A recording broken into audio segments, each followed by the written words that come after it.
Sahabat Lato Cadia, ikuti cerita bersambung Manusia Harimau Marah. Selamat mendengarkan. Melihat mayat adiknya dengan wajah yang sudah pucat tetapi kelihatan pasrah pada nasib, Sabarudin kian menjadi-jadi. Dendamnya bangkit. Bagaikan orang kurang sadar, ia bertanya keras, "Siapa yang menjahati adikku?"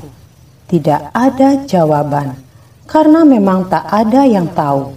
Semua keluarga berusaha menyabarkannya. Ada yang menasehati bahwa tak baik bahkan tak boleh menangisi karena rohnya tidak akan tenang. Tangis tidak membantu orang yang sudah meninggal. Semua hamba Allah, Tuhan yang empunya, maka Dia boleh memanggilnya pula kapan saja dikehendakinya. "Kalian cuma pandai ngomong," kata Sabarudin yang emosi. "Aku pun dapat berkata begitu kalau kalian yang kehilangan." Melihat kesedihan sahabatnya itu, hati Erwin pun seperti tersayat. Memang Tuhan yang menentukan kematian, tetapi dalam hal-hal tertentu, tangan manusia jadi penyebab. Tak semua kematian dapat kita namakan takdir. Andi Farida yang cantik dan sehat menjadi gila karena buatan sesama manusia yang mengamalkan ilmu jahat.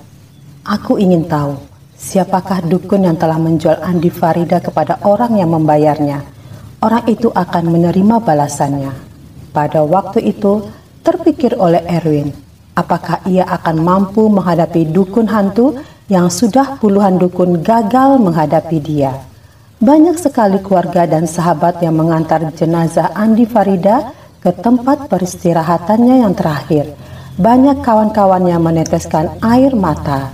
Semua hati dikecualikan sejumlah kecil orang-orang yang kecewa mengutuk dukun dan pengupahnya yang menyebabkan Farida menjadi gila. Ketika jenazah diturunkan ke tempat abadinya, turun hujan rintik-rintik.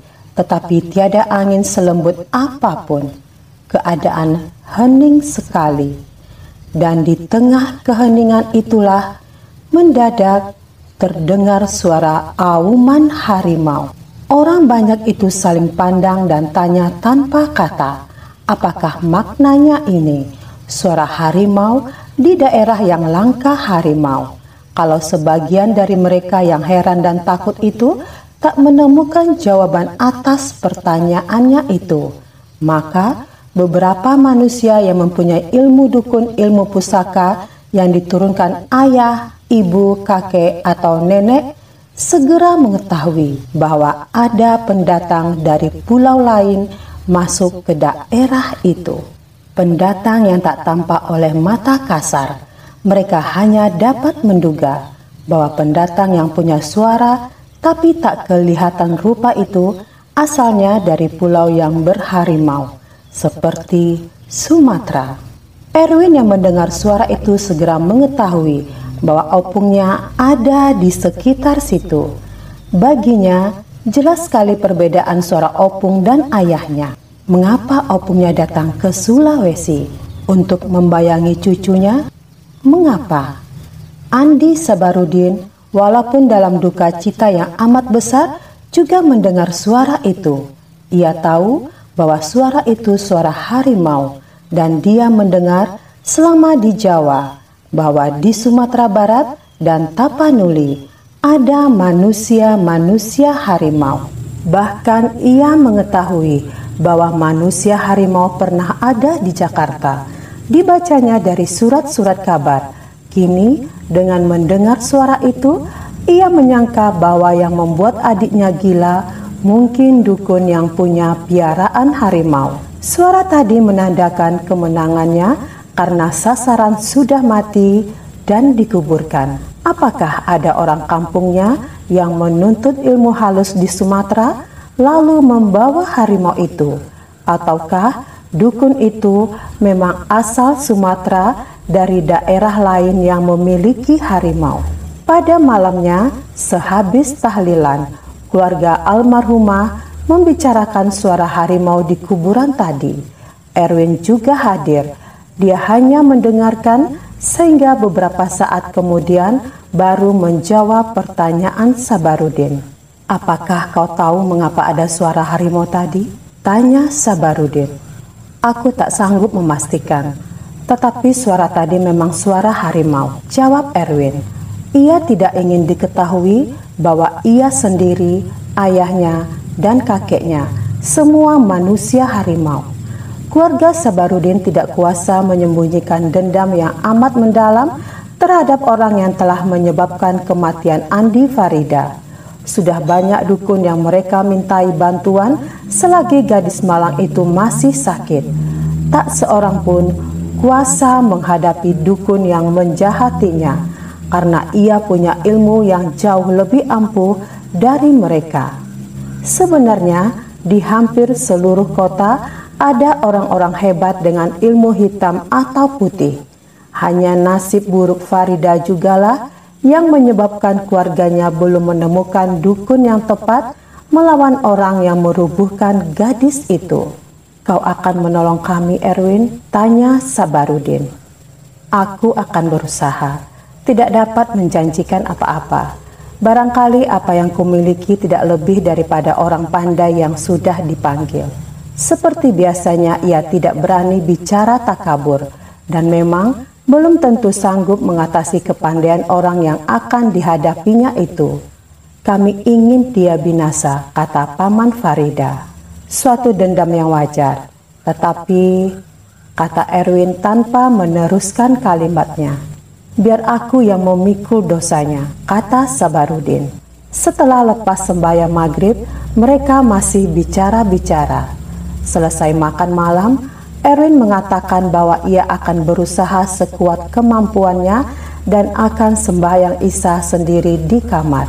Sabarudin dan keluarga memberi salam kepada orang muda asal Sumatera itu dengan iringan kata-kata, "Kami hanya dapat mendoa karena kami hanya orang-orang lemah tanpa daya." "Aku pun juga begitu. Yang akan kulakukan seluruh usaha, daya, dengan kehendak Tuhan, karena Dialah menentukan berhasil atau tidaknya suatu usaha." Setelah selesai sholat terakhir dari yang waktu sehari semalam, Erwin bertenang dalam usaha memusatkan pikiran dan menghusukkan permintaan. Di dalam berkhusuk itulah ia mendengar suara ayahnya. Membalas dendam dan membunuh tidak baik, tapi ada kalanya orang harus membunuh. Pertama, agar tidak dibunuh. Kedua, karena tiada bayaran yang lebih pantas daripada mengambil nyawa si pembunuh.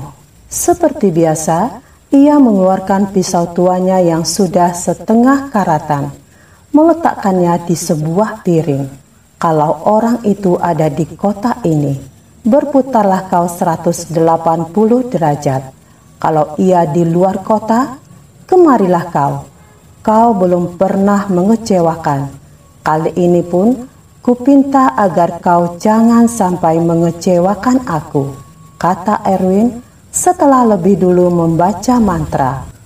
Pisau itu tidak bergerak, tidak menjawab pertanyaannya. Untuk pertama kali, pisau berisi itu menolak jawaban atas pertanyaannya.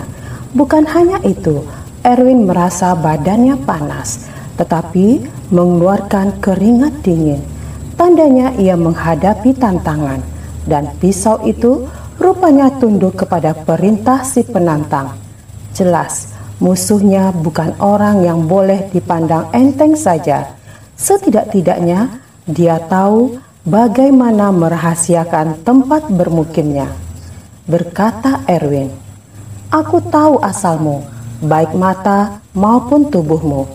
Aku selalu setia memberi kau makan sebagaimana yang dipinta oleh pemilikmu sebelum aku. Aku tidak mengatakan bahwa aku majikanmu. Aku hanya yakin bahwa kita berkawan, dan kau salah satu kawanku yang terdekat. Tetapi kalau kau mau meninggalkan aku, mau berpaling pada yang lain, itu menjadi hakmu. Aku tidak akan memaksa, tak baik melakukan paksaan. Barangkali yang itu dapat memeliharamu lebih baik dari aku yang telah kau kenal. Manusia benar hanya kadang-kadang. Silahkan pergi, kalau itu pilihanmu. Tiap makhluk berhak mencari nasib yang lebih baik. Kau tidak terkecuali daripada itu. Rasa panas badan dengan keringat dingin belum mereda. Dipandangnya pisau yang tidak mau menjawab itu masih ada di sana. Padahal kalau ia mau, ia dapat menghilang. Ia pun dapat disuruh.